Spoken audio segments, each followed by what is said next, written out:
The crystal chandelier above me refracted light into 1,000 tiny rainbows, each one dancing across the auction paddles raised by Manhattan's elite. I adjusted the emerald bracelet on my wrist, a nervous habit I'd developed since taking over the Windsor hotel empire, and tried to focus on the Monet being displayed. The auctioneer's voice blended with the soft murmur of conversation, creating a symphony of wealth that I'd grown up hearing, but never quite learned to love. Lot 47. Ladies and gentlemen, a magnificent example of Monet's Water Lilies series from his Giverny period. My fingers traced the rim of my champagne flute, untouched for the past hour. The bubbles had long since fizzled into expensive flatness. Around me, the cream of New York society clustered in their usual formations. Old money gravitating toward old money. New wealth desperately trying to penetrate those closed circles. And me, somewhere in between, carrying a legacy I'd never asked for but couldn't escape.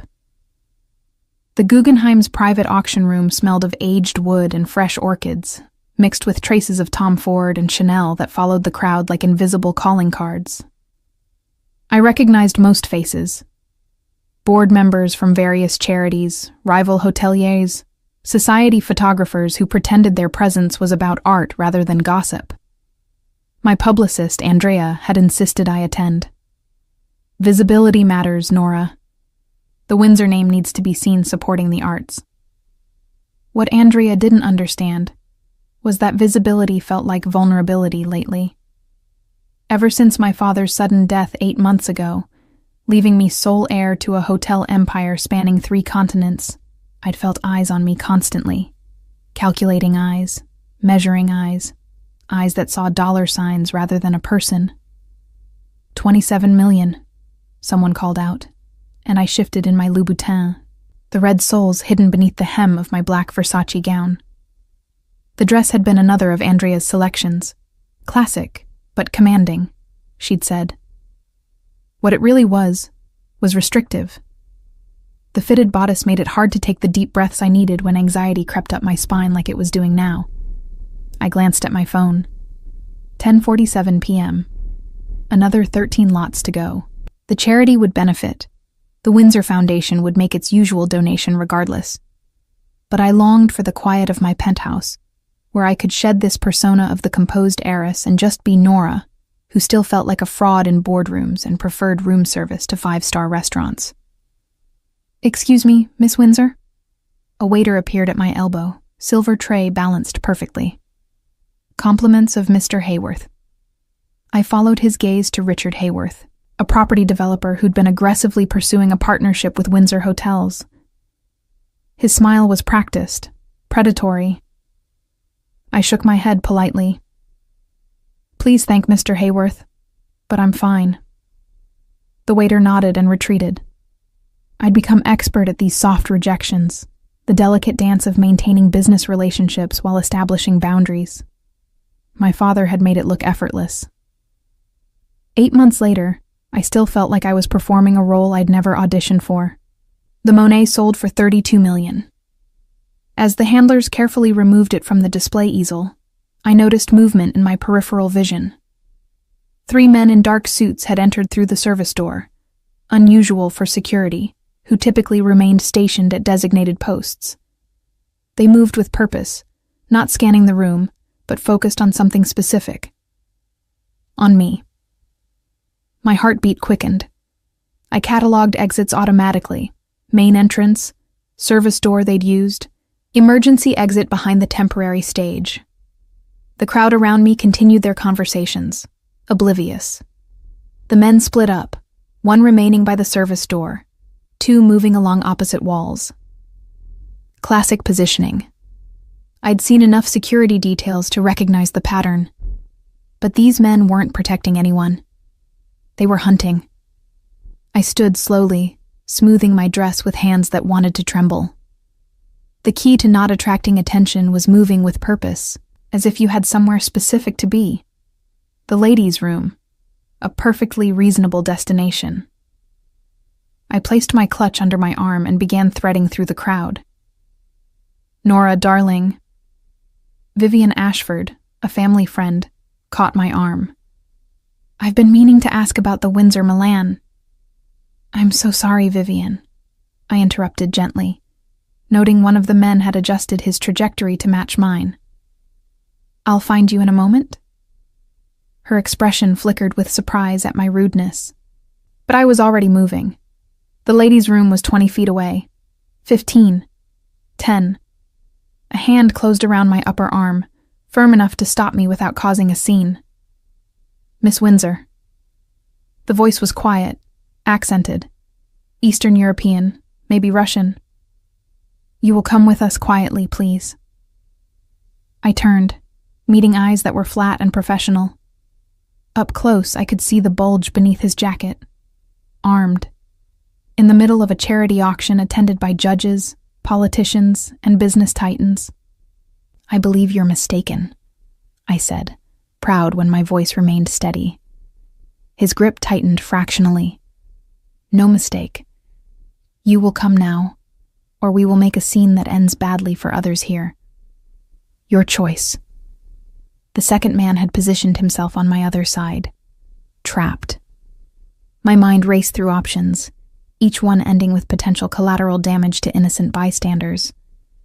These men were prepared to act in a room full of witnesses that spoke to either desperation or supreme confidence. My security has been handled. He cut me off. You walk with us now. Smile.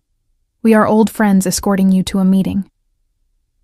The third man by the service door was watching, hand inside his jacket.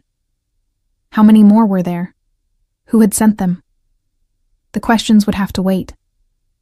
Right now, I needed to protect the people around me who had no idea danger stood in their midst, wearing expensive suits and counterfeit smiles. I forced my lips into something resembling calm.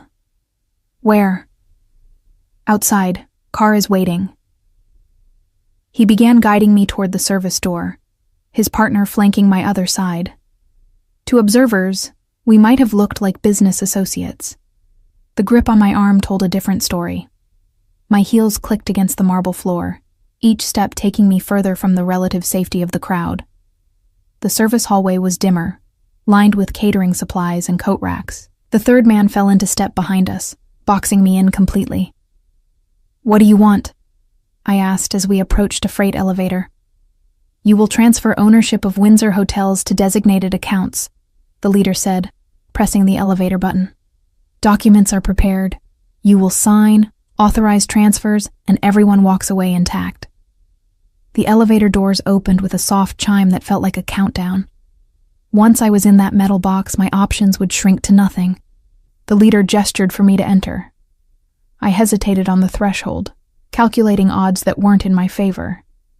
That's when I heard the voice, deep, controlled, with the slightest hint of Italian accent. I believe you gentlemen have mistaken my wife for someone else. The men turned in unison, hands moving toward weapons. Standing 10 feet away was a man I'd never seen before, but whose presence seemed to fill the narrow hallway. Tall, broad-shouldered, wearing a tuxedo that emphasized rather than concealed the dangerous grace with which he moved. Dark hair swept back from a face that belonged in a Renaissance painting, all sharp angles and controlled power. But it was his eyes that made my breath catch. Dark as espresso, they held an intensity that suggested violence barely leashed. He wasn't looking at me, but at the men surrounding me, and something in his gaze made them hesitate. You are mistaken, the leader said, though uncertainty had crept into his voice. This is business with Miss Windsor. The stranger smiled then, and it was nothing close to friendly. There is no Miss Windsor here, only Mrs. Torino. His gaze finally met mine, and the message was clear. Play along or suffer consequences. Isn't that right, Cara? I had a split second to decide. 3 armed men who wanted to force me to sign away my inheritance, or one stranger whose interruption might be my only chance. The math was simple. Darling, I managed, surprised at how steady my voice sounded. I was just explaining to these gentlemen that they have the wrong person. He closed the distance between us with fluid steps that made the 3 men tense, but instead of violence, He reached for me, one hand sliding around my waist to pull me against him, while the other cupped my face with surprising gentleness. "Always getting into trouble when I leave you alone," he murmured, loud enough for them to hear. Then, before I could process his intention, his mouth was on mine. The kiss wasn't gentle. It was possession and performance combined, designed to sell a fiction that might save my life. His hand at my waist pulled me closer, while his lips moved against mine with practiced skill that made thinking impossible. I tasted whiskey and mint, felt the controlled strength in the arm around me, and for a moment forgot this was pretense. When he pulled back, my lipstick was smudged on his mouth, intimate evidence that made our charade more believable. His thumb brushed my cheek as he studied me with those dark eyes, playing the part of an attentive husband perfectly. "Torino," the leader said, and the name carried weight that made his partners shift nervously. "We didn't know she was yours." The man holding me, Torino, kept his eyes on mine as he spoke. "Now you do." His voice carried quiet menace. "And you're interrupting our evening." I felt rather than saw the silent communication passing between the three men. Whatever the Torino name meant in their world, it was enough to recalculate their plans. The leader's hand moved away from his weapon. "Our apologies," he said stiffly. "We were given incorrect information." "Information," Torino repeated, finally looking at them. "About my wife." The temperature in the hallway seemed to drop.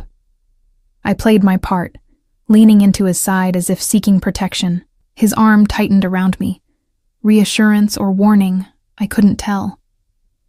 "A misunderstanding," the leader insisted, but sweat had appeared on his forehead. "We'll leave now." "Yes," Torino agreed. "You will. And you'll share with whoever sent you that Nora Torino is under my protection. Anyone who disturbs her disturbs me." He paused, letting the threat settle. I trust I don't need to elaborate on how I handled disturbances. They backed away, the freight elevator forgotten, 3 professional kidnappers reduced to nervous retreat by one man's presence and a name that carried more threat than their weapons. I watched them disappear through the service exit, my body still pressed against Torino's solid warmth. Only when the door clicked shut did I remember to breathe. The adrenaline that had kept me focused suddenly had nowhere to go, leaving my legs unsteady. If Torino hadn't been holding me, I might have stumbled. "Steady," he murmured, guiding me to lean against the wall. "They're gone." "Who are you?"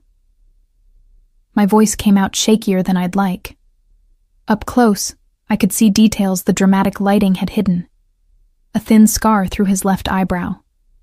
The way his jaw tensed as he scanned the hallway. The expensive watch that looked functional rather than flashy.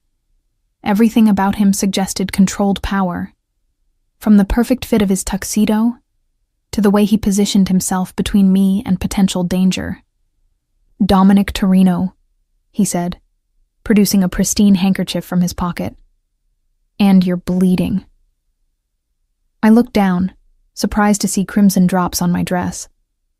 The leader's grip had been harder than I'd realized, his nails breaking skin through the fabric. Dominic gently took my arm, dabbing at the small wounds with unexpected tenderness. "Why did you help me?" I asked, studying his face for clues. A ghost of a smile touched his lips. "You needed help." He folded the bloodied handkerchief away. "And I have a particular distaste for men who threaten women." "But you knew they were afraid of you, of your name." His eyes met mine again, and I saw calculation there, measuring how much truth to share. "The Torino name carries certain associations in particular circles, useful for situations like this." "Criminal circles," I said, not making it a question. "Among others." He didn't deny it, didn't justify or explain. The honesty was somehow more unsettling than deception would have been. "Can you walk?" We should move before they decide to return with reinforcements. I tested my legs, found them steadier. I need to get back to the auction. People will notice. People already noticed. He gestured toward the service door. 3 men following you wasn't as subtle as they believed. Security is asking questions. Guests are whispering. Better to leave now, control the narrative later. He was right. Returning to the auction would mean questions I couldn't answer, attention that might bring more danger. But leaving with him presented its own risks. I don't know you, I pointed out. No, he agreed. But you know what those men wanted. They'll try again, probably before the night ends. Your security is compromised. They said so themselves. He pulled out his phone, typed something quickly. My car is outside. I can take you somewhere safe while we figure out who sent them and why. We? You have something they want badly enough to attempt kidnapping from a room full of New York's most powerful people. That kind of desperation doesn't disappear because of one failed attempt. He pocketed his phone as a text chimed back. I have resources, connections. You have a target on your back. Seems like a practical partnership. Every logical part of my brain screamed against trusting a man who'd introduced himself with violence, whose kiss still lingered on my lips. But logic hadn't saved me tonight. He had. My penthouse has security, which they've studied and planned for, he interrupted. They knew your schedule, your habits, where you'd be tonight. Going home is exactly what they expect. Another text chimed on his phone. He glanced at it, frowned. They had a 4th man in the parking garage. My people are handling it. But we need to go now. My people. Such a casual reference to what I assumed was a criminal organization. Yet those people were currently protecting me more effectively than my legitimate security had. Where would we go? I heard myself asking. My place first. It's secure and we need information. He must have seen my expression because he added, You'll be safe. I have a 5-year-old daughter asleep upstairs.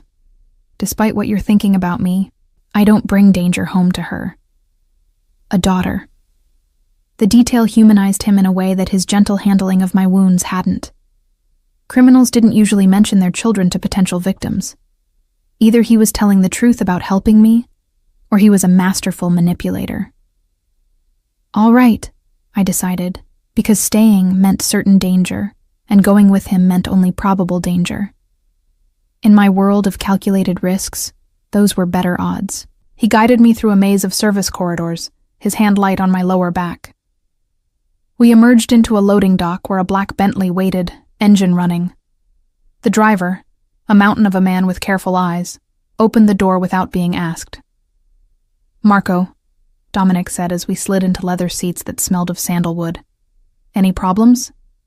Handled, boss. Joey's keeping eyes on their vehicle. Boss. Not sir or Mr. Torino, but boss. Another confirmation of what I'd already suspected.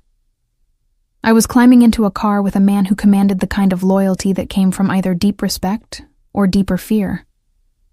The Bentley pulled smoothly into traffic, leaving the Guggenheim's lights behind.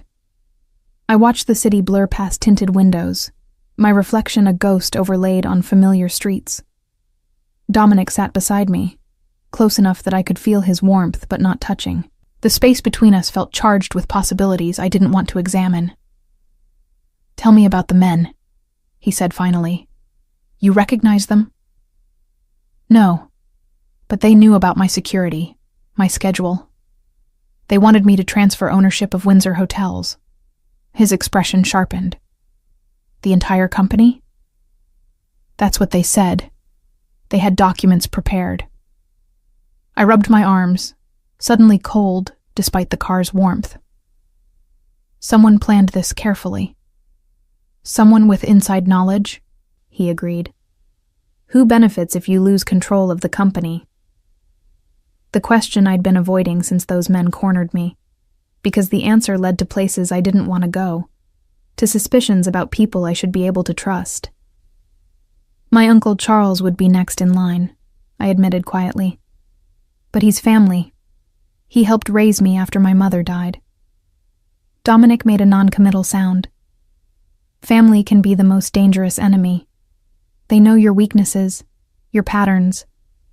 They have access others don't. The Bentley turned into an underground garage I didn't recognize.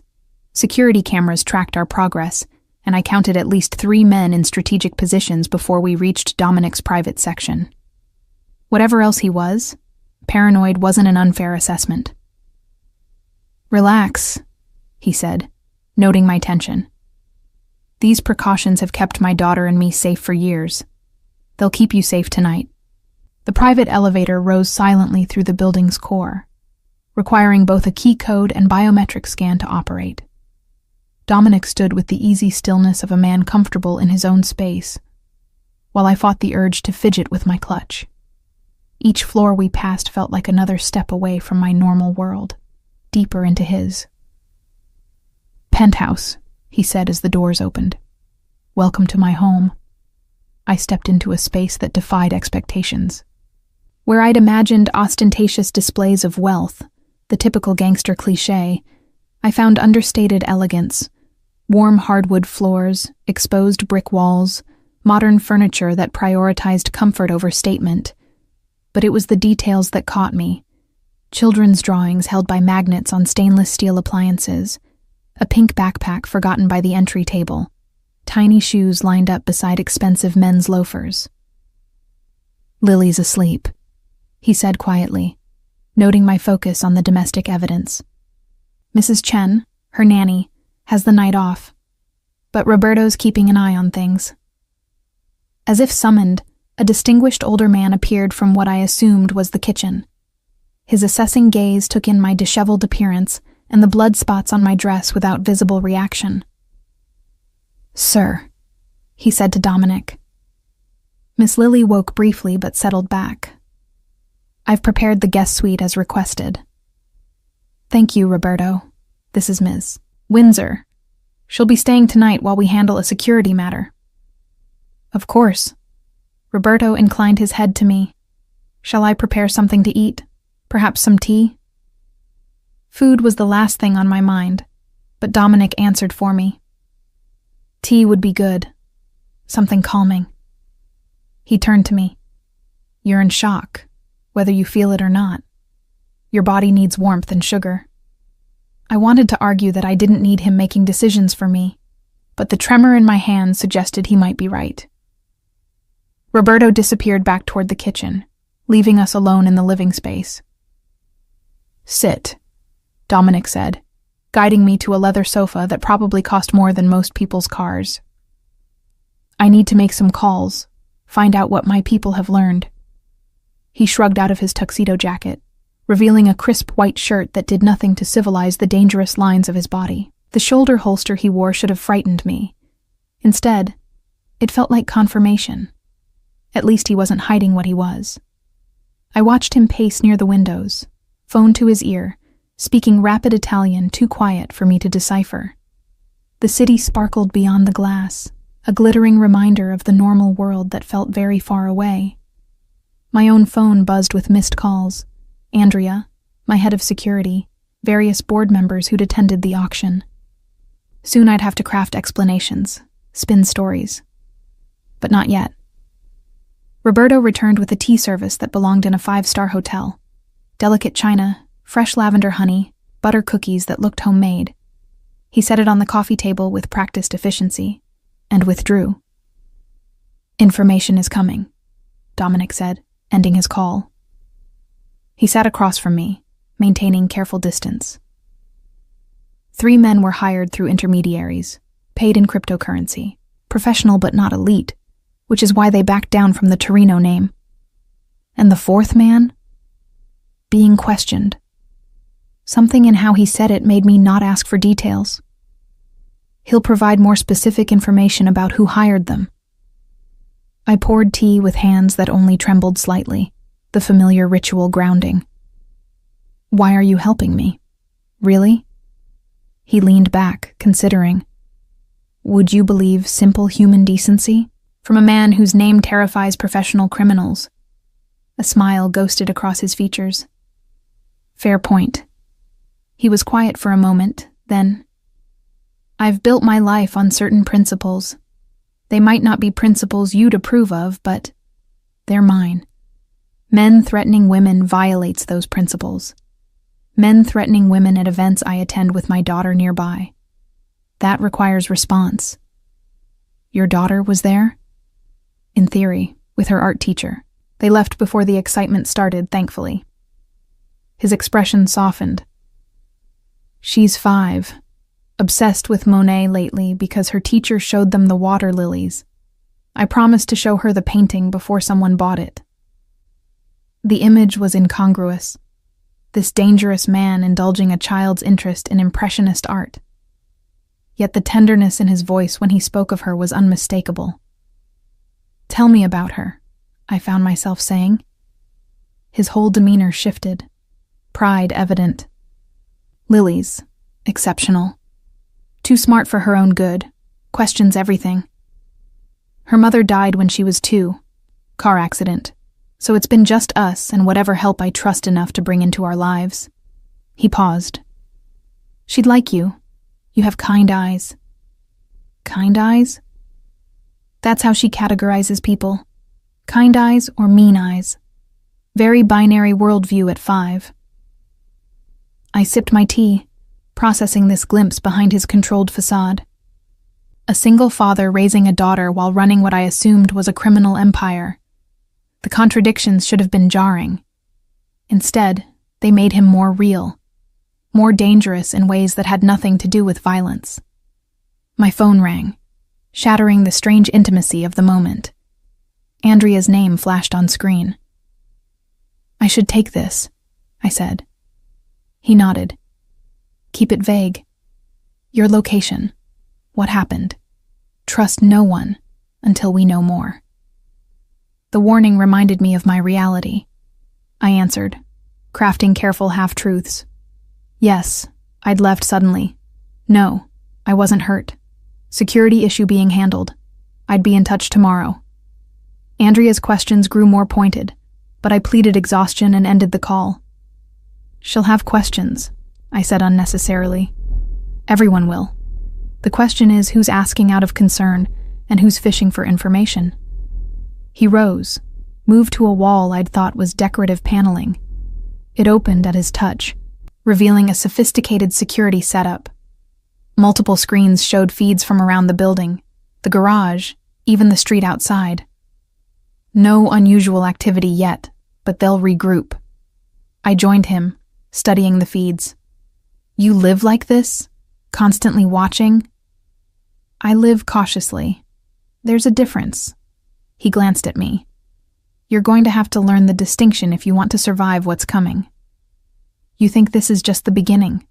I know it is. Someone wants your company badly enough to attempt a public kidnapping. That's not a decision made lightly or cheaply. When this fails, they'll escalate. The words chilled me more than the attack had. Because he was right. Whoever orchestrated this had moved from corporate maneuvering to violence. There'd be no going back to boardroom battles and hostile takeovers. I have good lawyers. Lawyers assume the other side follows rules, he interrupted. These people have already shown they don't. You need a different kind of help. Your kind? Someone who understands how they think, how they operate.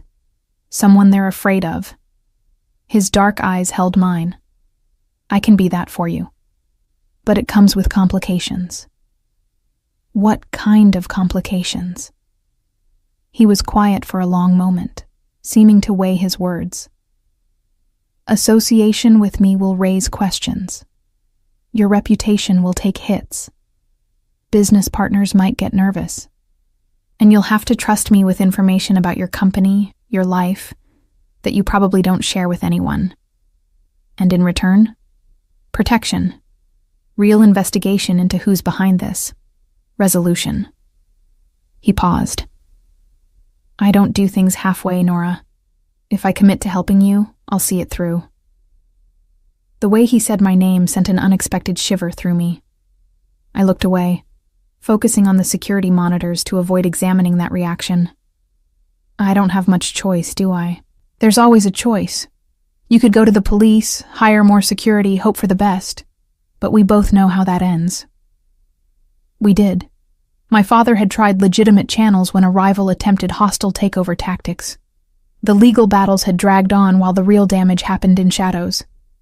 By the time courts ruled, the harm was irreversible. "All right," I heard myself say. "But I have conditions. I'd expect nothing less. I want to know what's happening. No keeping me in the dark for my own protection. And I need to maintain my business, my normal life as much as possible. Windsor Hotels has thousands of employees depending on stable leadership." He nodded. "Fair. My conditions. You follow security protocols without argument. When I say a situation is dangerous, you believe me. And you're honest about potential threats, even if they come from people you trust. You really think it's Uncle Charles? I think you need to stop ruling out possibilities based on emotion." His phone chimed. He checked it, expression hardening. The fourth man talked. The payment trail leads to a shell company with interesting connections. "To Charles?"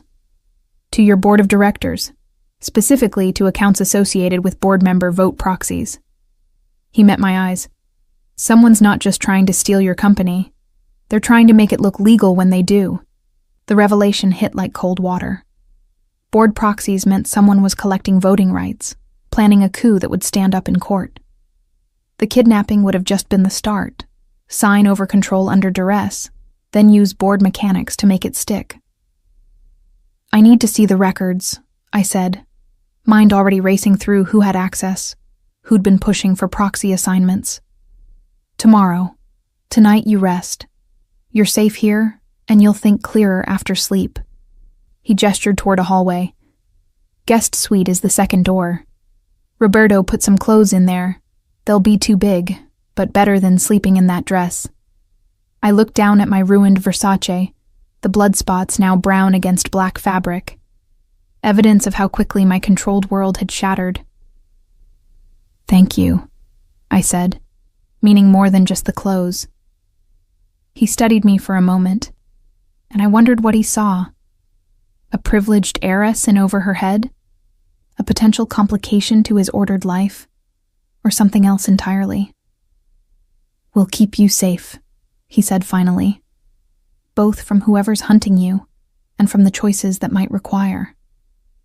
I wanted to ask what choices he meant, but exhaustion was winning over anxiety. The adrenaline that had sustained me was fading, leaving me aware of every ache, every moment of fear I'd pushed aside. "Second door?" I confirmed. "Second door. Lock it if it makes you feel better, though anyone who gets past my security won't be stopped by a bedroom lock." Strangely, the pragmatic honesty was more reassuring than false promises would have been. The guest suite continued the penthouse's theme of understated luxury. King bed with sheets that felt like silk water, a bathroom larger than most Manhattan apartments, and floor-to-ceiling windows offering vertigo-inducing views of the city. Someone, Roberto, I assumed, had laid out men's clothing that would dwarf my frame. Soft gray sweatpants, a Columbia University hoodie worn to comfortable softness, pristine white socks. I showered first, washing away the evening's terror with water hot enough to fog the entire bathroom. My hands shook as I traced the crescent marks where my attacker's fingers had gripped. 5 perfect bruises darkening against pale skin. The physical evidence made it real in a way adrenaline had prevented earlier. Someone wanted me dead, or at least desperate enough to sign away everything my father had built. Wrapped in a towel that probably cost more than most wedding dresses, I examined my reflection. Same face that graced Windsor Hotel's annual reports. Same green eyes that photographers called arresting. Same carefully maintained appearance that helps sell our luxury brand. But underneath the familiar features, I saw something new. Vulnerability I'd never had to acknowledge before. The clothes smelled like expensive detergent and something distinctly masculine. The hoodie fell to my knees. The sweatpants required rolling multiple times to avoid tripping.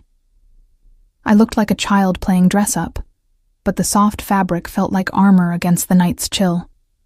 My phone showed 17 missed calls, 43 texts. The story was breaking. Windsor heiress disappears from charity auction, already trending on social media. Andrea had sent increasingly frantic messages. My Uncle Charles had called twice, his voicemails expressing concern that might have been genuine or calculated. I turned the phone off. Tomorrow would bring necessary lies and careful navigation. Tonight, I needed to think without outside pressure.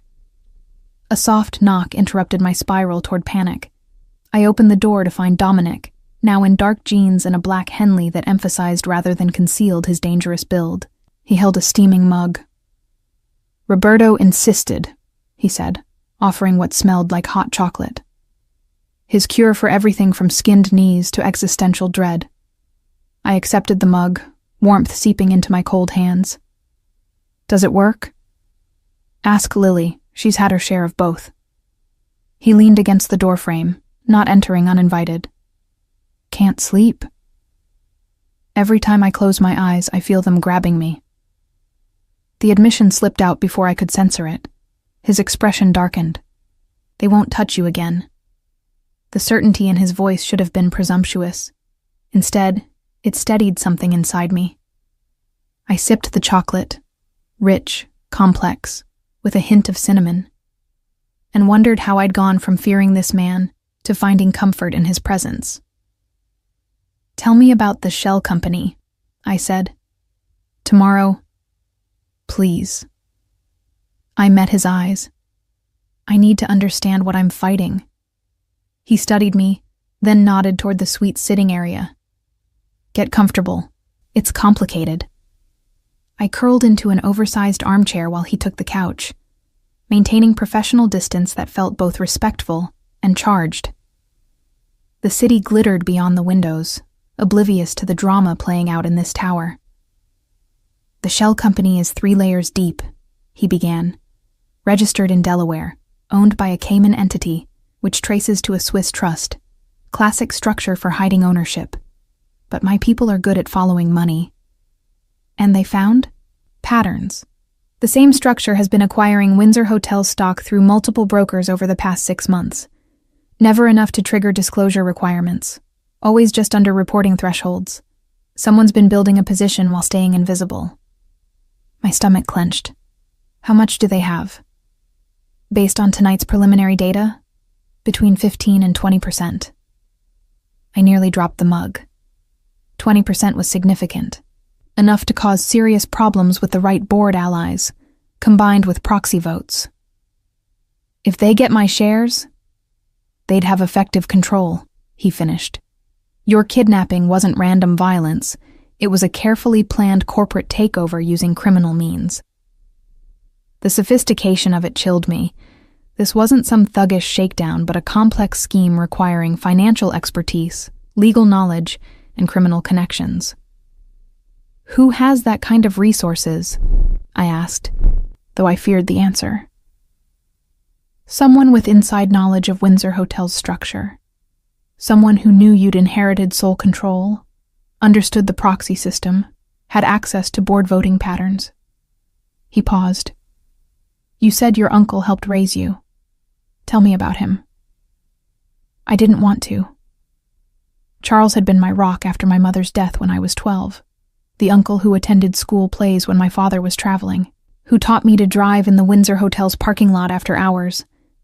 But Dominic's waiting silence demanded honesty. "Charles is my father's younger brother. He's been with the company 30 years, runs our European operations. Board members trust him. He's steady, conservative, everything my father wasn't." I drew my knees up, making myself smaller in the vast chair. He expected to inherit. Everyone did. My father naming me sole heir shocked everyone, including me.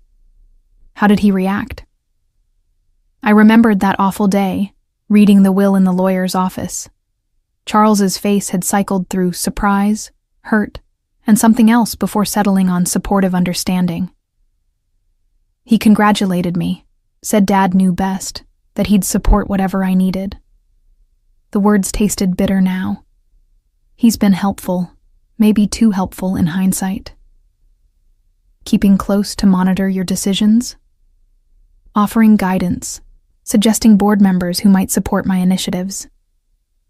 I saw it now, how carefully he'd positioned himself as invaluable while potentially undermining me. God, I've been blind. You trusted family. That's human, not naive. Dominic's voice held no judgment. The question now is how to prove it and stop him without destroying Windsor Hotels in the process. If it is him, the investigation will confirm it. But Nora, you need to prepare for that possibility. Men who hire kidnapping teams don't accept defeat gracefully. I finished the hot chocolate, letting its warmth combat the ice in my veins. Everything I'd built my life around, family legacy, corporate responsibility, the belief that blood meant loyalty, was crumbling. What would you do? I asked. In my position? He was quiet long enough that I looked up to find him watching me with an expression I couldn't read. I'd stop thinking like a CEO and start thinking like a survivor, he said finally. Your uncle, if it's him, isn't playing by boardroom rules anymore. Neither can you. I don't know how to think like that. You'll learn. He stood, the movement fluid despite his size. Get some rest. Tomorrow we start teaching your enemies why targeting you was their worst mistake. Dominic? I called as he reached the door. He turned back. What you did tonight, pretending I was your wife. That was quick thinking. Something shifted in his expression. I've found the best lies contain truth. You wear my name well, Nora. He left before I could process that, closing the door with a soft click that echoed in the sudden silence. I sat there, empty mug cooling in my hands, replaying the evening's impossibilities. This morning, I'd been Nora Windsor, untouchable heiress. Tonight I was hiding in a mob boss's guest room, wearing his clothes, protected by his name. The terrifying part wasn't the danger I'd escaped. It was how safe I felt here, in his space, under his protection. Some primitive part of my brain had already accepted what my logical mind resisted, that Dominic Torino was now standing between me and those who wished me harm. I finally crawled into the enormous bed, city lights painting patterns on the ceiling. Somewhere in this penthouse, a 5-year-old girl slept peacefully, unaware that her father had saved a stranger's life tonight. Somewhere in the city, men were regrouping, planning their next move against me. And somewhere in the space between sleep and waking, I could still taste whiskey and mint, could still feel strong arms pulling me against safety disguised as danger. Tomorrow would bring new battles. But tonight, I was safe in the tower of a man whose protection came with a price I wasn't sure I could afford, and wasn't sure I wanted to refuse. I woke to sunlight streaming through windows I'd forgotten to curtain, and the sound of a child's laughter echoing through the penthouse. For a moment, disorientation held me suspended between worlds. Was I in my own bedroom overlooking Central Park, or... Reality crashed back. Dominic's guest room, the attack, the kiss that had saved me. My phone showed 7:23 a.m., and dozens of new notifications I didn't have the courage to face yet. Instead, I followed the sound of that infectious giggle, padding barefoot through the penthouse in my borrowed clothes. I found them in the kitchen, Dominic at the stove, spatula in hand, while a tiny dynamo with dark pigtails sat at the breakfast bar, swinging her legs and chattering nonstop. She wore unicorn pajamas and had what appeared to be maple syrup already decorating her chin. And then Mrs. Peterson said my painting was abstract expressionism, which means I'm like Jackson Pollock, except I meant to make it look like that, and he just threw paint everywhere, which seems messy, but... Oh! She'd spotted me, huge brown eyes widening. Daddy, there's a lady! Dominic turned, and I felt that unwelcome flutter again at seeing him domestic, barefoot, gray t-shirt, making what smelled like cinnamon French toast. This was the same man who'd terrified professional criminals 12 hours ago. Lily, this is Ms. Windsor. She's staying with us for a bit. Nora, my daughter, who apparently doesn't believe in breathing between sentences. "Hi," Lily waved enthusiastically, sending a drop of syrup flying. "Are you Daddy's friend? Do you like unicorns? Your pajamas are really big. Are they Daddy's? I wear Daddy's shirts sometimes when mine are all dirty and—" "Lily." Dominic's tone was gentle but effective. "Let her wake up first, Piccola." "It's okay," I said, charmed despite everything. "Hi, Lily. You can call me Nora. And I do like unicorns, though not as much as dragons." Her gasp was theatrical. "Dragons are cool, too. They breathe fire and have treasure and—" "Daddy, can Nora have breakfast with us? Please?" "If she'd like," Dominic said, meeting my eyes with a question. "I should leave. Should return to my world, face the aftermath, pretend last night was an anomaly." Instead, I slid onto the stool beside Lily, who immediately scooted closer. "You smell nice," she announced. "Like Daddy's soap, but also like flowers. Are you wearing his clothes because yours got dirty? One time I spilled grape juice all over my favorite dress at Lucy's birthday and had to wear her brother's Spider-Man shirt home, and everyone laughed, but I didn't care, because Spider-Man is cool too." "Something like that," I managed, catching Dominic's amused look as he plated French toast. "Coffee?" he offered. "Or are you one of those tea-in-the-morning people?" "Coffee, please. Strong as you can make it." A woman after Roberto's heart. He believes Americans make coffee like dirty water. As he moved around the kitchen with surprising efficiency, I found myself studying the domestic ballet. This wasn't a performance. This was routine. The way Lily automatically held out her plate, how he cut her toast into precise triangles, the practiced choreography of a single father and his daughter. "Do you have kids?" Lily asked, syrup threatening to drip from her suspended fork. "No, I don't." "Do you want some? Kids are fun." "Well, I'm fun. Tommy at school isn't fun. He eats paste, but most kids are fun. You could borrow me sometimes if you want to practice." "Lily," Dominic warned, sliding a mug of life-giving coffee in front of me.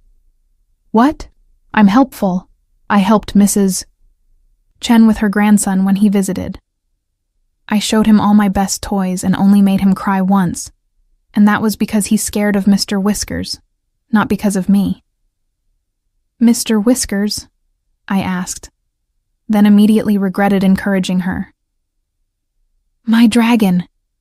He's not real," she stage whispered, "but he lives under my bed and protects me from bad dreams.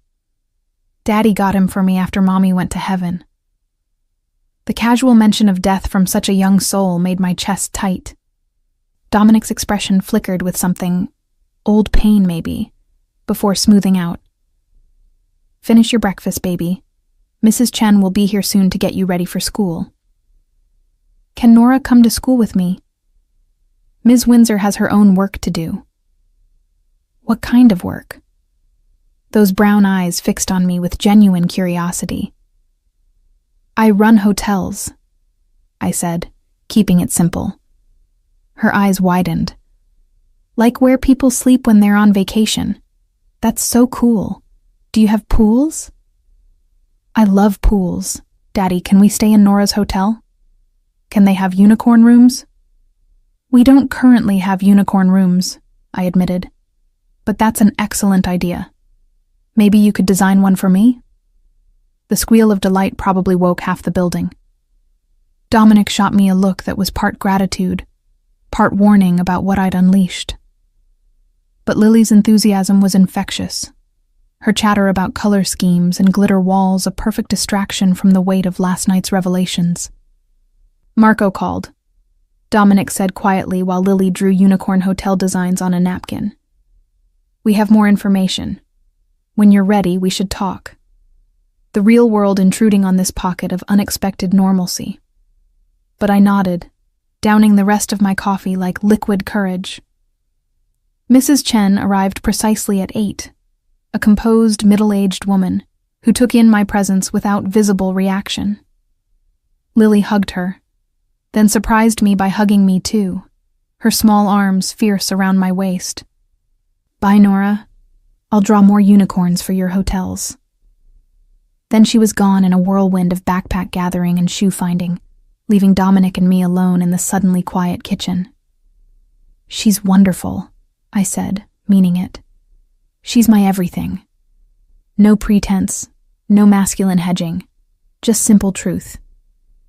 I'd burn the world to keep her safe." "I understand." He studied me. "I think you might. Shall we talk in my office?" The office was exactly what I'd expect from him. Functional elegance, leather and dark wood, a wall of books that looked read rather than decorative. He gestured me to a chair across from his desk, though he remained standing, tension in his shoulders. "The fourth man gave us names," he began without preamble. "The immediate team was hired through usual channels, but the money trail gets interesting higher up. Charles? Your uncle's been careful. Nothing directly links to him. But..." He pulled out a tablet, showed me financial records that made my stomach drop. 3 board members have received significant payments from the same shell company structure over the past year. Richard Hayworth, Diana Morrison, and Peter Lau. I knew them all.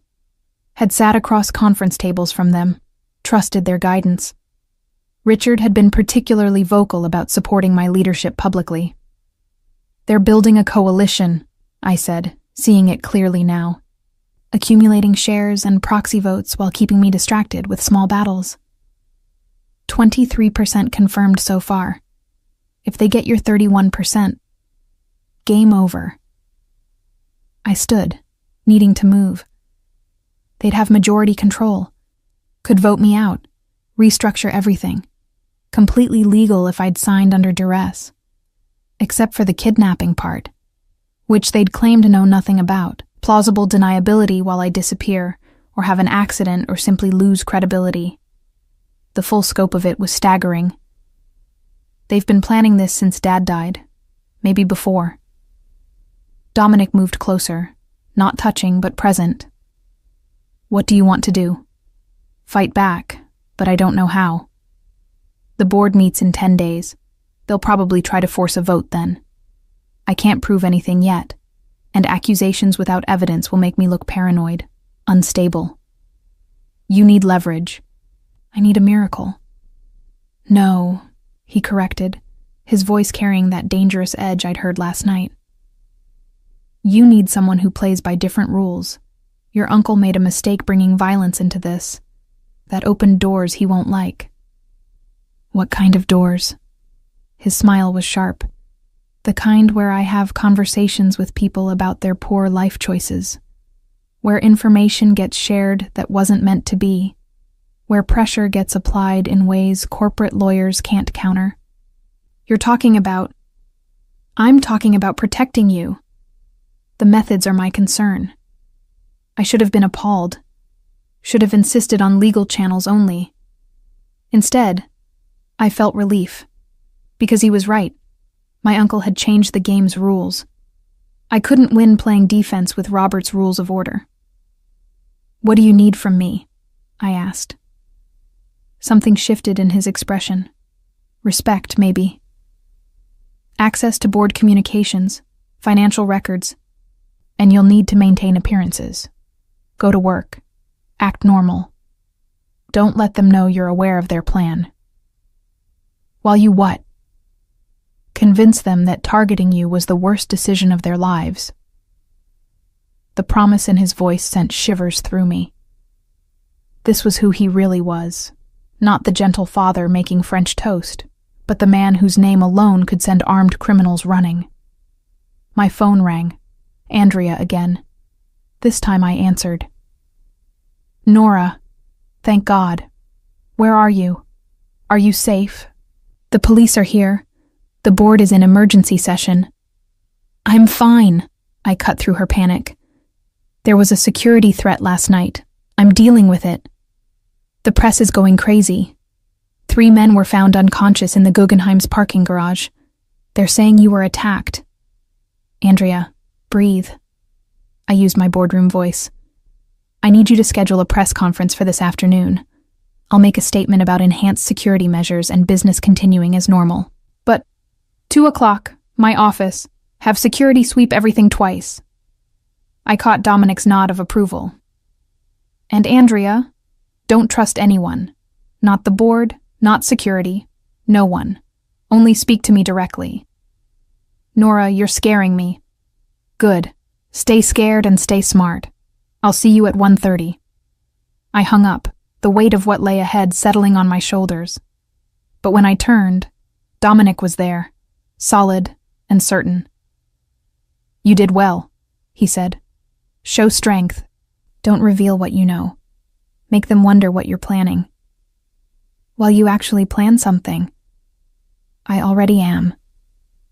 He touched my shoulder, the contact brief but grounding. You should go home, change, prepare for the conference. Marco will drive you. He'll stay close but invisible. And tonight? You come back here, non-negotiable. Your penthouse is compromised until we can verify security. I wanted to argue about my independence, about not needing a keeper, but the bruises on my arm throbbed a reminder that pride could get me killed. All right, I agreed, but I need clothes. I can't keep borrowing yours. Roberto already arranged for your things to be collected and brought here, along with additional security measures at your office. At my surprise, he shrugged. I told you, I don't do things halfway. The press conference was a carefully orchestrated performance. I stood behind the podium in my armor, a crimson Valentino suit that projected power, my grandmother's pearl necklace for gravitas, makeup covering the bruises on my arm. 47 reporters packed into Windsor Hotel's conference room, cameras capturing every micro-expression as I delivered measured lies. Last night's incident was an isolated attempt by individuals who have been apprehended. Windsor Hotel's security protocols functioned as designed, and I was never in danger. The words tasted like ash. We are cooperating fully with authorities and have implemented additional measures to ensure the safety of all Windsor properties and personnel. Questions erupted. I fielded them with practiced calm, deflecting speculation while maintaining the fiction that this was a simple security matter. In the third row, I spotted Richard Hayworth, one of my compromised board members. His expression showed concern that might have been genuine if I hadn't known about the payments he'd received. Ms. Windsor, a reporter called out, sources suggest you left the gala with an unknown man. Can you comment on... I was escorted to safety by security personnel. I interrupted smoothly. Next question. But I could see the speculation beginning, the whispers about who had protected me. Dominic's name hadn't surfaced yet, but it would. He'd warned me that association with him carried consequences. I was beginning to understand what those might be. The conference ended with my assurances that Windsor Hotels remained stable, profitable, and under my complete control. A performance for the very people trying to destroy me, delivered with a smile that made my face ache. Andrea waited in my office, her usual efficiency cracked with worry. That was perfect. But Nora, what really happened? Those men are being handled by proper authorities, I said, moving to my desk where everything appeared normal, but felt like a stage set. Has Charles called? 3 times. He's very concerned, wants to meet privately to discuss enhanced security measures. Of course he did. Schedule it for tomorrow. Here, with full security present.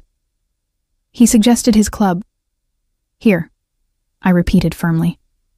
And, Andrea, I need all board communications from the last 6 months. Financial disclosures, proxy assignments, voting records, everything. Her eyes widened. That's extensive. May I ask why? I met her gaze. This woman who'd been my right hand for 3 years. Could I trust her? Or was she another piece in my uncle's game? Due diligence, I said finally. After last night, I'm reviewing everything. She nodded slowly. I'll have it compiled by end of day. The rest of the afternoon was a blur of meetings, phone calls, and maintaining normalcy while my world tilted off its axis. Each interaction required calculation. Who knew what? Who might be compromised? Who was genuinely concerned versus fishing for information? At 5:30, Marco appeared in my doorway. I'd never heard him arrive, despite my assistant sitting just outside. "Time to go, Ms. Windsor," he said quietly. I gathered my things, noting how Andrea's eyes tracked Marco with professional interest. He looked like expensive security, nothing more, but something in how he moved, how he positioned himself, suggested greater capabilities. The ride back to Dominic's was silent. I spent it reading Andrea's preliminary reports on my phone, each page revealing new connections, suspicious timing, patterns I'd been too trusting to see. "Bastards," I muttered, finding a proxy assignment that gave Richard Hayworth voting rights for several institutional investors, all dated within weeks of my father's death. "Problem?" Marco asked from the front. "Just discovering how many friends are actually enemies." In my experience, that's most of them. Comforting, but probably accurate in my current situation. The penthouse felt different in evening light, warmer somehow, amber sun painting the brick walls golden. I heard Lily before I saw her, her voice carrying from somewhere deeper in the space. And then Emma said her unicorn could fly, but I said that's not special because all unicorns can fly. That's like saying your fish can swim. I followed the sound to a playroom that looked like FAO Schwartz had exploded. Toys, books, and art supplies covered every surface in organized chaos. Lily sat at a child-sized table, drawing with fierce concentration while Dominic lounged on the floor beside her, still in his business clothes but somehow looking completely at ease. "Nora." Lily spotted me and launched herself like a tiny missile. "You're back. Look, I drew your hotel." The paper she thrust at me showed a building that defied architectural physics, covered in rainbows and what appeared to be a dragon landing pad on the roof. "It's perfect," I said, meaning it. "We should definitely build this." "Really?" Her eyes went impossibly wide.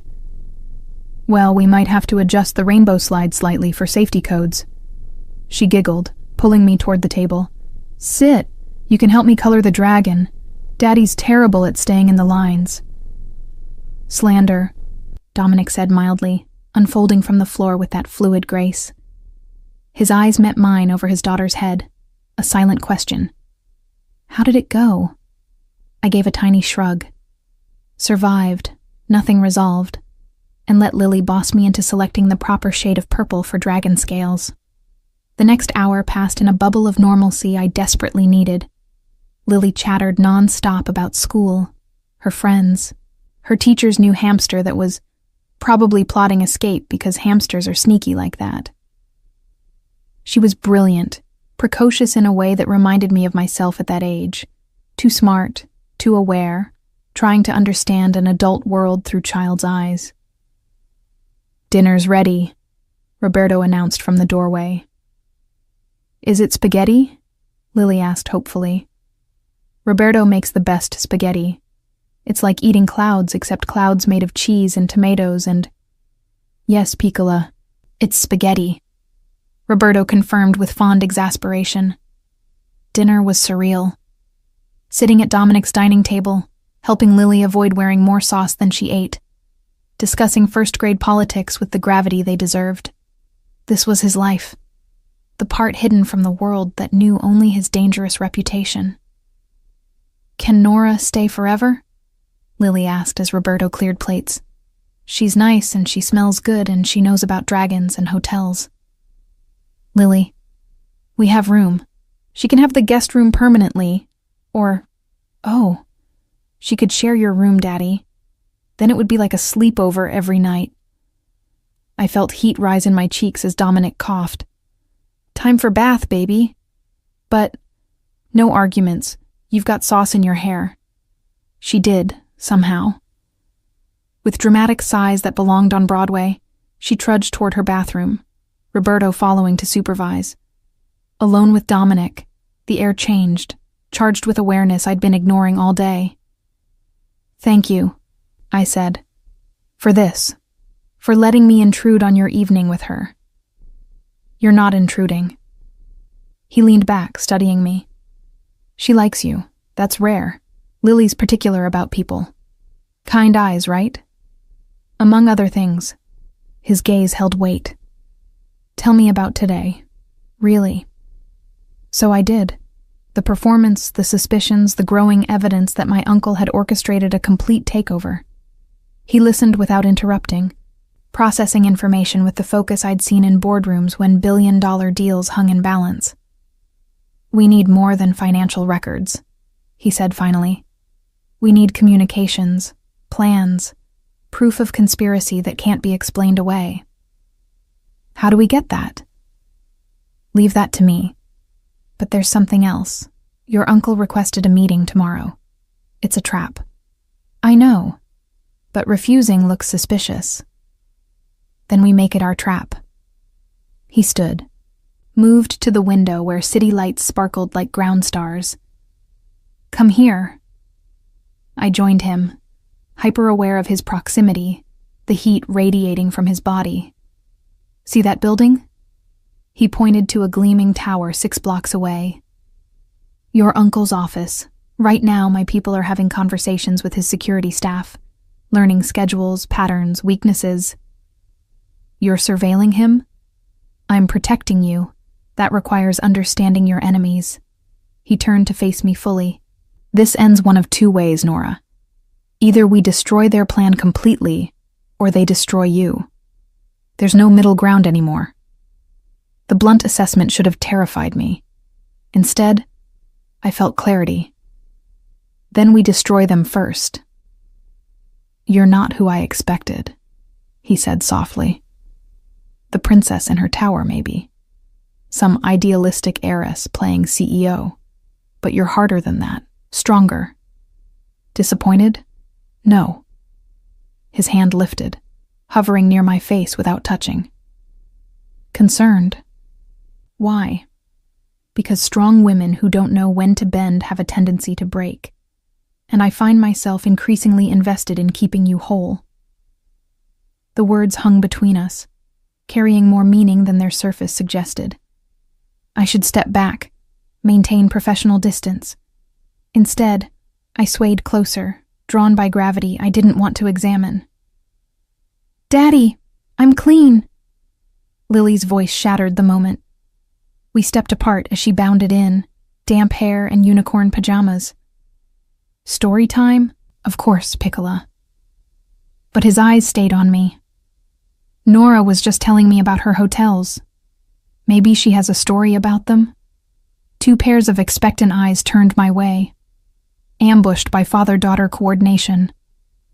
"Well," I said, settling onto the couch as Lily snuggled between us. "There was once a hotel where a dragon decided to stay.